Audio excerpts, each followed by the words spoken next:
హైదరాబాద్లో cinema piracy rocket గుట్టురట్టైంది. టాలీవుడ్లోని సినిమాలను piracy చేసిన తూర్పుగోదావరికి చెందిన జన కిరణ్ కుమార్ అనేటువంటి వ్యక్తిని సైబర్ క్రైమ్ పోలీసులు అరెస్ట్ చేశారు.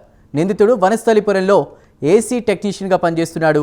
గత కొంతకాలంగా సినిమాను పైరసీ చేసినట్లు గుర్తించారు. ఇప్పటి వరకు 65 సినిమాలను పైరసీ చేసినట్లు గుర్తించారు. ఇక థియేటర్లలో ఫోన్తో సినిమా రికార్డ్ చేశాడు. సినిమా విడుదలైన తర్వాత అదే రోజు టెలిగ్రామ్లో పెట్టి ఒక్కో సినిమాకు $300 తీసుకుంటున్నాడు. పైరసీ ద్వారా గత ఏడాది దాదాపు 3,500 కోట్ల వరకు నష్టం జరిగిందని ఫిలిం ఛాంబర్ ఫిర్యాదు చేసింది. 2019 నుంచి నిందితుడు కిరణ్ పైరసీ చేస్తున్నట్లు పోలీసులు గుర్తించారు. పైరసీ కారణంగా 2024లో తెలుగు చిత్ర పరిశ్రమకు దాదాపు 3,70,00,000 వరకు కూడా నష్టపోయినట్టు తెలుస్తోంది. నిందితుడిపై పలు సెక్షన్ల కింద ఇప్పటికే కేసులు నమోదు చేశారు.